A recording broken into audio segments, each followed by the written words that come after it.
Bi Leila mwenyewe hapo. Ilikuwaje kwako? Sawa, ulikuwa unapigwa za kitomboy, tumesikia mama alikuwa anakufunda kweli kweli. Ilikuwaje kwako rahisi kukubali kuishi na mwanaume ambaye kwa nje anavaa nguo za kike, mawigi, makeup, uwanja? Ilikuwaje? Yaani nini ambacho kilikufanya uendelee kuishi naye? Yani kilichonifanya mimi niishi na huyu, cha kwanza kabisa kama awali hapo alivyoongea, mpaka jinsi ambavyo alivyoniona, alivyonipata. Kwa sababu mimi nikopo na vango za kiume na nikopo siamini kama mimi uhalisi yangu ni mtoto wa kike. Kwa sababu niko nacheza mpira. Kwa mtu unajua tena mtu ucheza mpira, kila mtu yupo ambavyo anapojiweka yeye. Kwa mimi nikopo nimejiweka kama mimi mwanaume vipi. Lakini wewe alivyonifuata, huyu ni mtoto wa kiume tu. Ushanielewa? Uwezi jua ukafikiria nini kwenye moyo wake au vipi mpaka kanifuata mimi. Na mimi kweli basi alivyonifuata sikumkatalia, kwa sababu mwenyewe sikuwahi kujihusisha mahusiano na mwanaume yoyote. Mwanaume yoyote yule sikuwahi kuwa na mahusiano naye. Yaani huyu ndo wa kwanza na huyu ndo wa mwisho. Ushanielewa? Kweli mimi nipo na huyu mwenyewe kwanza alikopata mimi ni vango za kike. Kwa sababu anaona nikivango za kike sijui nitatongozwa, nitaibiwa. Basi mimi nikapona vatu nguo za kiume hivyo hivyo mpaka hiyo mwezi wa 9 hivyo ambapo waliponicheza ngoma nikawa naendelea kuvaa nguo zangu tu za kiume hivyo hivyo. Na vango za kiume watu ndio wanaongea kwamba mimi ndo mwanaume, huyu mwanamke basi mwanamke, mimi ndo mwanaume. Kweli haki yao kuongea kutokana na sisi ambavyo tulivyokuwa tunajiweka na kutojitambua. Ushanielewa? Kweli tumeishi kama hivyo. Mama, mimi namuita mama, kamshauri kwani msifunge ndoa. Kwa hiyo ndio tumetangaza tu siku 2. Ina maana ndio tumetangaza Ijumaa na Jumamosi. Jumapili ndoa imepita kwa uwezo wa Mwenyezi Mungu. Ushaona? Kilichonifanya nimkubali huyu, mimi sikuwahi kukutana na mwanaume yote. Yaani huyu ndio mwanaume wangu wa kwanza ambaye alonitoa mimi bikra. Yaani huyu ndio wa kwanza. Japokuwa watu wanasema sijui vipi, lakini kwamba hakuna mkate mgumu mbele ya chai. Nampenda basi na nitazidi kumpenda. Kwa sababu ukiangalia maisha nyuma sikuwahi kuwa na mwanaume. Alafu Mwenyezi Mungu kaniletea mtu kama huyu. Sasa mimi sipompenda atapendwa na nani? Au mimi asiponipenda mimi nitapendwa na nani? Kikubwa tu kubadilika, na mshukuru Mwenyezi Mungu ametufungua akili zetu mapema, tumejitambua, na mpaka sasa hivi tena sitaki tena kuvaa nguo za kiume, na huyu tena hawezi tena kurudia kufanya mambo ya kijinga ambayo tulikuwa tunafanya zamani. Nimetambua thamani yangu mimi mtoto wa kike, na niwe mfano wa kuwaelimisha wengine. Mtu kucheza mpira kufanyaje haimaanishi kwamba ni mtoto wa kiume. Mtu inabidi utambue uhalisia wako. Kama mtoto wa kike utabaki tu kwa mtoto wa kike, mtoto wa kiume utabaki kwa mtoto wa kiume. Ila mimi basi nampenda kwa sababu ndo mwanaume wangu wa kwanza kuwa naye. Sawa. Kwa wewe mpaka sasa hivi Bi Leila, ukiangalia mabadiliko ya basi toka mmekutana mpaka leo hii, unayaonaje? Yaani kwanza namshukuru Mwenyezi Mungu kwa sababu kila siku niko naomba Mwenyezi Mungu, Mwenyezi Mungu tuondolee marafiki wabaya na utubadilishe sisi, sababu tunahitaji kuwa na familia, tunahitaji kuwa na watoto. Yaani nafurahi, najisikia vizuri. Yaani kabadilika kwa kiasi kikubwa. Wewe fikiria mtu kutoka kwenye kuvaa madera ya kike mtoto wa kiume mpaka sasa hivi basi ukimwekea dera anaweza kupiga hata risasi. Umwambie sijui wigi sijui nini sijui cha kike, mtagombana. Yaani inamaanisha kabadilika kwa kiasi kikubwa. Mtu ukimwambia basi kabadilika, mtu hawezi kufanyaje kukuamini. Kama huko kwenye picha zetu ambazo video zetu zinavyo trend huko, kila mtu ana comment ambacho anachojua yeye kwamba hivi sijui nini. Lakini mimi ndo najua wanaume wa huyu. Yaani ndo najua ipoje na najua thamani yake. Ila mtu akitaka kuuliza akuulize wewe. Aniulize mimi. Sijaji, ukitaka kujua basi ni mwanaume sio mwanaume. Anijaji mimi. Yaani mimi ndo najua wanaume wake na mimi ndo ananiridhisha. Yaani hicho kitu hata kama sio mimi, hata mtu mwingine labda shoga labda na tomboy wanatembea na mahusiano, usikae ukaamini eti kwamba eti yule shoga ndo mtoto wa kike, tomboy ni mwanaume. Hicho kitu hakipo. Yaani mwanaume ni mwanaume na mwanamke ni mwanamke tu. Hata ufanyaje, tui itabaki kuwa tui, maziwa itabaki kuwa maziwa. Yaani vitu vile tofauti, rangi ni moja. Sawa. Bi Leila hapo pamoja na kuna comment, kuna vidole pia vya watu. Amuishi ndani tu, mnatoka mnaenda sokoni, mnatembea, mkitaka kwenda sehemu mnaenda. Unawezaje kukabiliana na vidole ambavyo labda unanyoshewa na watu mbalimbali ambao wanawafahamu kupitia video ambazo wameziona mitandaoni na hawaujui ukweli ambao wewe unaofahamu? Yaani cha kwanza kwamba maneno hayamui mtu, afu maneno hayakutoboi, afu maneno wala kufanya kitu chochote vile. Mtu utaongea sawa. Ndio mtu utaongea maneno mabaya kumhusu mume wangu, nitajisikia vibaya. Lakini mimi kitu kitabaki ambacho ukweli na ujua mimi. Maneno kawaida tu.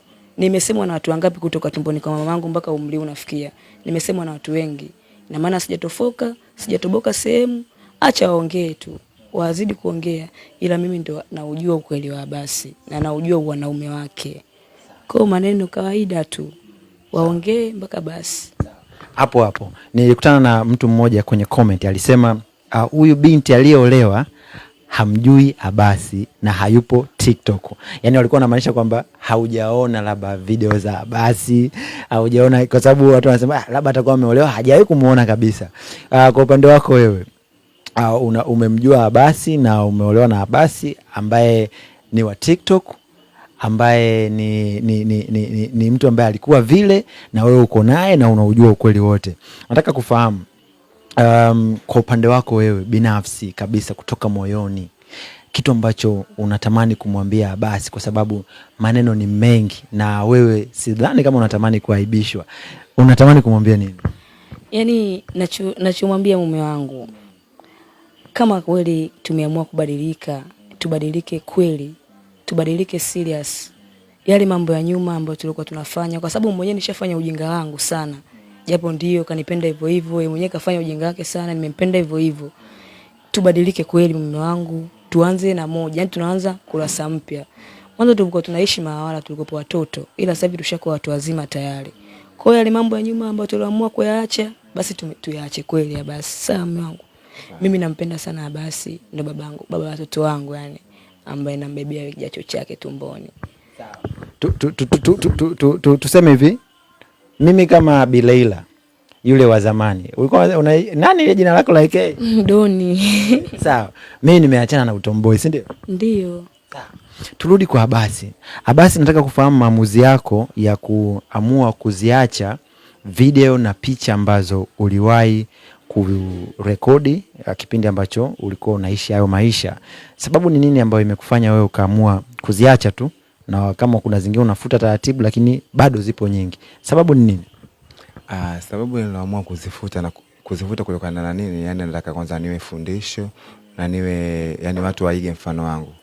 Kwa sababu yani kwa wasichokijua, yani napenda kuhostia kwanza watu kwanza wenye tabia kama za kwangu.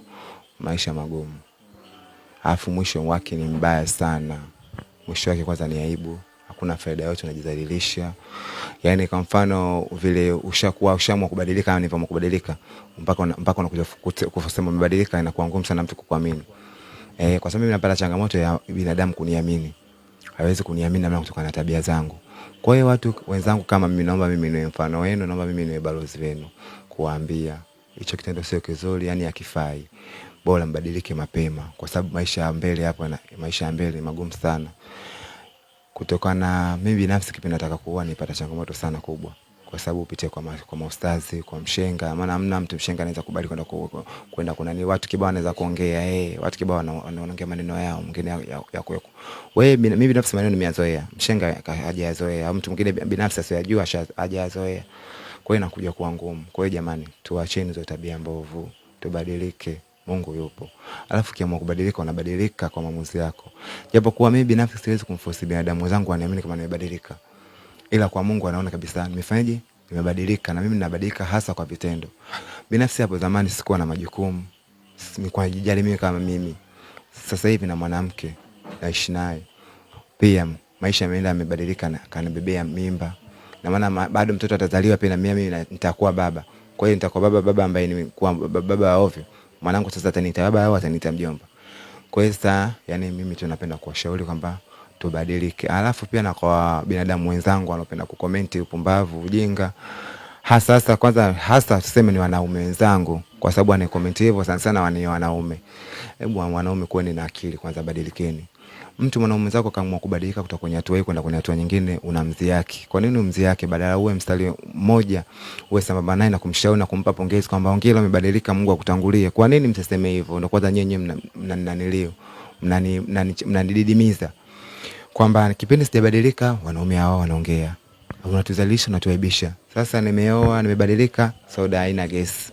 Sasa binadamu yani nifanyeje? Kwamba binadamu huwezi kumridhisha, hata ukifanya vipi huwezi kumridhisha, huwezi kulizika.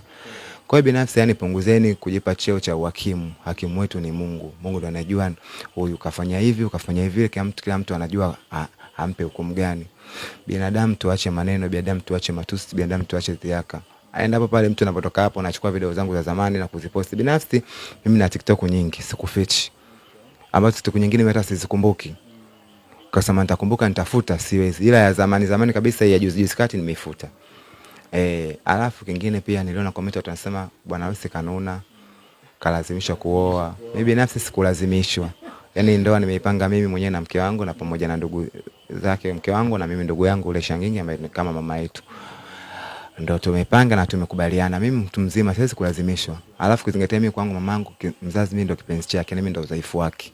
Na una ndio udhaifu kwa babake. Na maana mimi nasikilizwa kwetu. Hawezi kunipinga. Siwezi kulazimisha kuoa hata siku moja. Alafu pia niliona waliongea siwi kalegea. Kulegea kitu cha kawaida. Unaweza kama mwanaume mwingine kakaza lakini gesi ndio hakuna kabisa.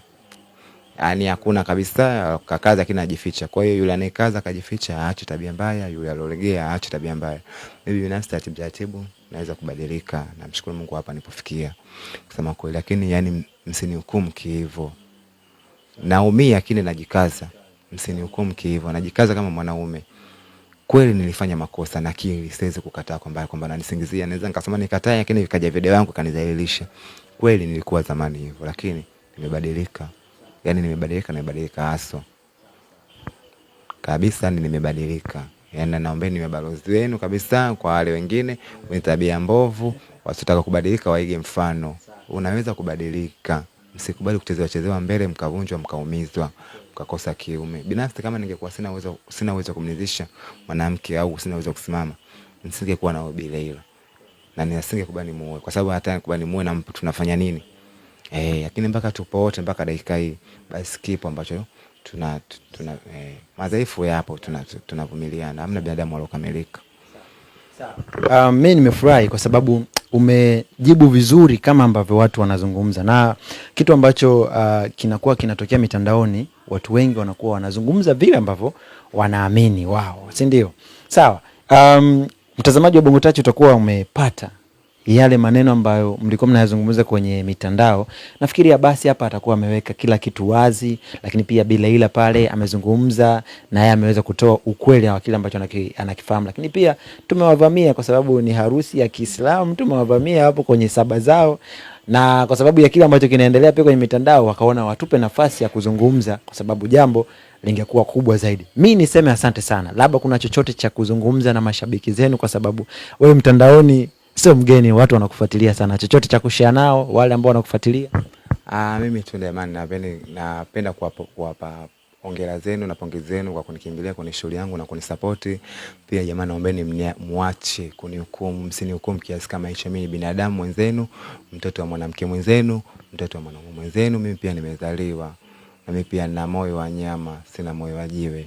Punguzeni matusi. Ni hukumuni kwa vitendo vyangu. Mkiniona nimerudia labda vitendo nilivyofanya, basi ruksa ni hukumuni. Lakini sijarudia, aliyopita amepita, tumeganga yajayo sasa ni mapya, tumefungua kurasa mpya. Pia binadamu msipende kumhukumu binadamu mwenzenu. Kama ambavyo tunaona Mr. Beto alivyolewa na Aziz Ki, maneno yamekuwa mengi, wengine wamechukua video zake za zamani za akiwa na naume zake, wameziposti, yani wanaongea maneno kibao. Kwa hiyo na mimi pia jamani, punguzeni tutie mchele. Mambo mengine yaendelee. Mimi binadamu yalopita yamepita. Yani usinijaje kupitia picha za zamani au video za zamani. Mimi picha zangu zamani naweza nikafuta, lakini pia siwezi kuzifuta zote na pia siwezi kuwa na account moja. Nilikuwa na account nyingine labda nilipoteza simu tena kuna account siwezi kuzifuta, yani zitakuwepo. Watu wanazipata. Kwa hiyo jamani nipunguzieni. Na mimi pia naombeni yani mnipunguzie sana mimi mtoto mwanaume mwenzenu yani nipunguzieni. Sawa bwana mtazamaji wa Bongo Touch, tumefurahi kupata nafasi ya harusi mbichi kabisa hii. Tumeweza kuzungumza nao na wameweza kutuambia kile ambacho wameweza kutuambia hapa. Nikukumbushe wewe mtazamaji kusubscribe, lakini pia kutufollow kwenye mitandao yote ya kijamii, Facebook, Instagram na Twitter. Tunatumia jina moja tu la Bongo Touch. I go by the name JS, behind the camera Rami Lee.